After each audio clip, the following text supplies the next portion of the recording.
What is going on, guys? It's Simo here at the Pro Play Tour Invitational with your first place winner. Go ahead and introduce yourself. Pamornsut. And what did you decide to play? I decided to play Altergeist today. And why did you decide to play this deck? I just felt that it was a deck that I was the most comfortable with, and I didn't want to go into event and play Spiral because the last time I played Yu-Gi-Oh was in July of last year. So like a lot of people has played Spirals before, so they know a lot of technical plays that I just don't. So I was like, I'm not gonna play a deck I don't know, and so I went with what I was really comfortable with. That's good. And so, what were you like most fearing Spiral for this event? Obviously, you have the most representation. Right. What was like your mentality going into? So I tested against Spirals, and I was like a bunch of my friends, and I realized that the deck is very fragile. If you hand trap them correctly and at the right time, they literally pass. And that's what happened a lot in like top 16 all the way through. Was that if you hand trap them or you imperm them correctly, they just literally pass. And so my theory was that if I can, I needed to also side in a lot of go second cards because Altergeist has a really bad go second capability, and so you need cards that can like raise your ceiling per se. So yeah, in the deck profile I'll show you like the spice. And you literally 2-0'd every Spiral, you said, correct? I 2-0'd every single Spiral play except Bruce. Okay. So yeah, Bruce 2-0'd me in Swiss. That's the only Spiral play I lost to. All right, well without further ado, let's see it. So I'll start off with like the engine, the Altergeist cards. Of course, the one multi-faker. Concurry, this card was nuts. If you watch the final, you abuse this card, and that card just negates like Resort. It can negate Will. This card is actually insane because you can summon it off the multi-faker, and Prime Banshee also summons this card. So this card has a lot more utility. So I definitely would say play at least one Concurry. I played 2 Silk. This is gonna be the standard ratio, and 3 Mulsi, and then 3 Marionetta. So just standard ratios. But I just noticed a lot of people were cutting Concurry because they didn't want to break on him. But every time I open Concurry, I never felt bad because they don't realize I have an attack negating hand and they can negate a card. So that card is just really insane because you can also loop this with Silk and Spoofing, so that you don't really die even though you pay a lot of life points to Solons. So it ended up being like insane. Next for the hand traps, I just played 3 Ash and 3 Imperm. I mean, I watched a lot of like YouTube videos and I watched like a lot of streams because, like I said, I'm new to the game, so I need to understand like what PPGs are even like, what the meta's like, are there a lot of rogue representation? And I noticed that every time I watch like the PPG streams, there's always like a lot of rogue. So I was like, Ash just hits everything and Imperm just kind of hits everything. So I'm like, I would look to main deck Droll, but if I'm playing against another control deck like Geist or like Guru and I Droll them, it's just so bad. I just lose 1 card. And against Guru, it might stop their turn because they hit a city and they can't flip the Guru to search the Fiendish. But at the end of the day, I still lose a card and they still have to send monster. And technically, if I summon a Mold Seek and attack directly, Hidden City can just negate the attack and flip the Guru. So it just ended up being like, in my head, like so neg. So I just end up signing the Drolls. In terms of more Altergeist like engine. One question. Why didn't you play Sengen? Does that? So I watched a lot of your deck profiles on like. So I saw like Anthony Asotera, and then the other guy who has 6th place at like the last regional you did deck profiles at. And the same. It's like, essentially, I just wanted, rather than play more go first cards, I want go second cards. Sangan is like super go first, and if I open Sangan another monster, it's just really bad. Yeah. If I open Marionetta, it's just like I'd rather open any other Altergeist monster, and I play like enough draw spells to like see them. Okay, you hear that, Patrick James? No Sangan, okay? He just won an event. No Sangan, Patrick James. So more Altergeist cards. I mean, Spoofing's not an Altergeist card, but it basically is. It's like the honorary one. Spoofing's just insane. Dodge Imperm, like dodge hand traps. You can even, if they like, I don't know, negate and destroy like a multi-faker in hand with this, I don't know, like any card, you can just spoof it back and don't lose resources. Spoofing is just crazy. I played 2 Protocol and 2 Manifestations, so this is where I differ from like most people's list. Most people play the 2 and the 1. I like the 2nd Manifestation just because this card lets you like just OTK. So a lot of people don't realize if you pass on MP1 Geist, like I can kill you. And that's the reason why I chose this control deck over other control decks, is because the most Guru's gonna do to you is 3400 or 47 with Umatrix. I'm like, that does nothing. But if I have a protocol, I can show the combo. If I have a protocol and I faker on their turn with a faker and a multi, and I had a link creep up here, that's exactly 8,000, and I can like kill you. Interesting. Yeah. The other thing is you can do is if you multi them for 500. You can do 7,700 with double Hexia and Marionetta. So like there's just so many ways that this deck just kills you if you like don't respect it. And so if you pass empty board, you're dying, which happened a lot today. They're like pass empty board, they'll try to evenly me, but I just make double Hexia, and so even if I didn't kill them, they couldn't even evenly me. They would need like 3 evenlies. And then of course, the spice, I guess. Uh-huh. 3 evenly in the main deck. This card was nuts. Spiral is insane go first. Like, everyone knows this. I mean, and in testing, I realized that evenly doesn't do as much because they just end on the sleeper and they just pop your back row. But the thing with evenly is, like, even if they do that and they have no other cards on the field, sleeper can't actually trigger because it has to destroy a card to summon super agent. So in that sense, you know that, like, even if they pop 2 of your cards, you still have 5 cards in your hand that it doesn't, or technically 4 because you have to bait out the tri-gate. But in that instance, it's just insane. Evenly came up a lot. In top 8 and top 4, I lost the dice roll like all the way into the final, and so drawing evenly just like raised my ceiling a lot, where I can just like rip them for like 5-6 cards. It becomes +5, so it's really good. Then of course the other spice, 3 Crackdown. This card was insane.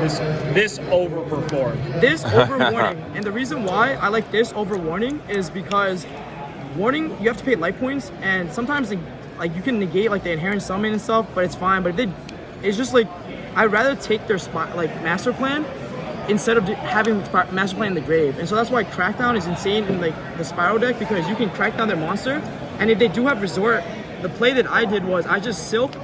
I did Faker, Curry, target Resort, and then I just Silk bounced the Faker and bounced their card. So there's ways to play around Resort even with Crackdown. And that won me the game because I was able to take his double Helix before he got to activate the effect. And so Crackdown is really nuts. And then of course the Solemn package, 3 Judgment, and then 3 Strikes. Overall this was just insane. I like Strike over Warning too because let's say you're trying to resolve spoofing and you have a set strike, if they ask you, you can just strike it and then know like your stuff is going through.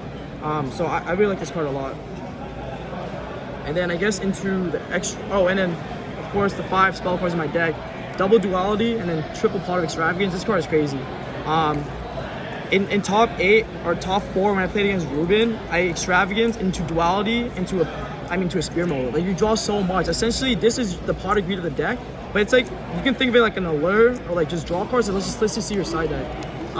It's just like really nuts, and especially like when you're playing your side cards, you want to see it. Like if you see this in your opening hand, it gets really crazy. And even if they like drone stack you, if you have an Extravagance, you're drawing all 3 cards. They can stack you however you want. It doesn't even matter. And then if you Duality, then you're seeing 6 cards essentially, because you draw for turn, you draw 2, and then Duality to see 3 more cards potentially into your side deck. So that's just nuts. 40 cards? 40 cards exactly. Yeah. Okay. This is my extra deck, triple Hexia. This card is just insane. Past empty board, you're gonna die because this deck in OTK, it's one of the only old control decks in OTK. Like Striker, they do 1500, maybe 3000 pass. And then of course to trigger your cards, you have 3 Link Cooper and 1 Amaraj. Amaraj is nuts because like in the finals, if you draw Silk plus Manifestation, all you do is you link Amaraj, you link the Silk into Amaraj, and then you have a Manifestation, and you can loop that with Silk. So that's like another insane combo you can do. So Silk doesn't always brick you in that instance, and it helps unbrick you if you draw a Manifestation with it. And then this is like the utility extra deck cards. Phoenix, Nightmare, the Nightmare package, and then Hida. Hida came up once in when I had to take their Ash and just go for a Borosaur, and so that's like a play. The other play you can do is actually, I mean, you can take their Phoenix, and you can't make Evermax with it because it has to be summoned from the extra deck, and you'll recognize it's from the grave. But like, it just lets you link climb to an Ningirsu to like out like really dumb card. Not dumb card. I love Endymion, but like the Endymion card that can't be destroyed. That's crazy. Like cards like Evermax, like it's just really hard for us to out. Oh yeah. Inside our match, you actually did that to me. Yeah. So you have to. Like, I got wrecked by this dude. And then of course Ningirsu is just there for that. And then you play 3 Link 4s, the Borreload Dragon, which helped me out Evermax. Evermax itself, and then Borosaur. I made Borosaur once. It actually did come up, so that was pretty good. And then I asked for the side deck.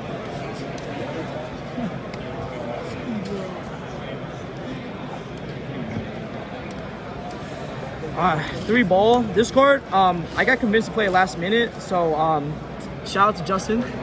Justin Singh told me to play this card over Nibiru because just like he was saying, like if you Nibiru them, they sometimes full combo you anyway, which is like insane. Like, so I'm just like, okay, if they're gonna full combo me, like might as well play cards that if I top deck, it's good.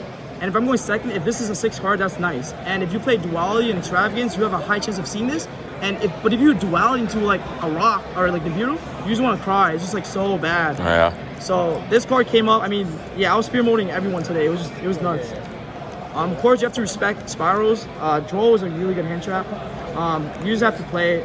It also, the only other time I ever sided was against Pendulum, against Ulupal. Yeah. Just because, like, I mean, if you're playing the Spellbook engine, bro, you're like drawing like 5-6 times because you Crowley, you Secret, you summon, normal summon, like you're just searching like insane. Yeah.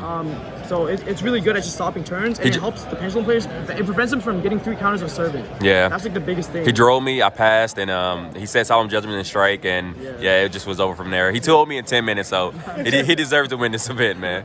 And then I side 2 Warning in, and I just wanted to respect Denko's. Like, I really respected like the Pendulum matchup. Actually, I thought it was more representation of Pendulum. But the thing with Pendulums, they don't use their normal summon. So if they Denko you, you're dying, you're dead. So you have to just play this card, and so essentially you have 5 ways to out Denko with these 2 and the 3 Solemn in the main. But you just have to respect Denko. That card is like really nuts.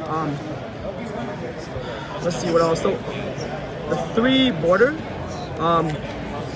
So this is insane for the mirror because it's literally whoever gets to a monster first, and if you get to a border, they literally can't out it sometimes. The only way they have to out it, they have to use so much resources that it's like really tough. Border did cost me 1 game because someone was like main decking, or like he main decked Instant Fusion and he kept them in, so that on the Relinquish really hurt.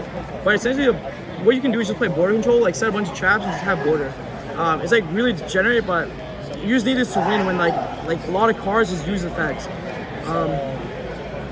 Yeah, you gotta respect back row decks, just heavy Storm Duster. I mean, there's not much to say about this except that like it's like really crazy. And then of course the 1 Pankratops. I never sided this card. I realized that I should have tested more, but like when I was side, I only take 6 cards out.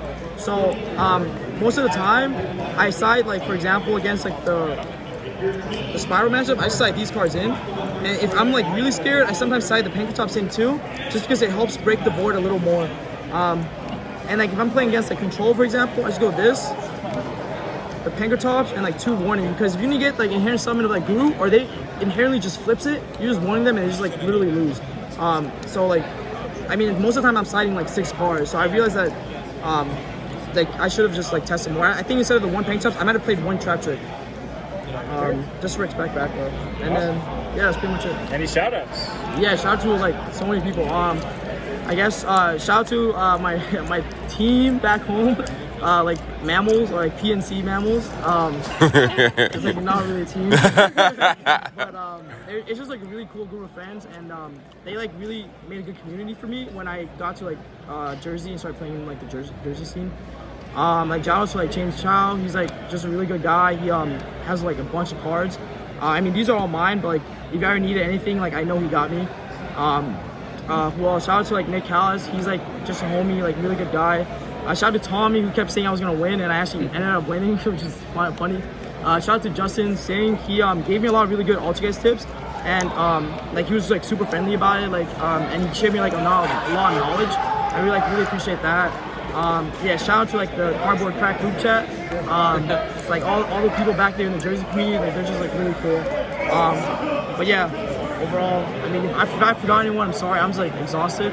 But yeah, of course, shout out like Koopstar Cards. Hey, let's go, let's go. Pen God. Yeah, let's go. Yes. But yeah, so yeah, thank you everyone. Thank you so much, man. Hey, thank you for the profile, man. Congratulations. Thank you. Congratulations.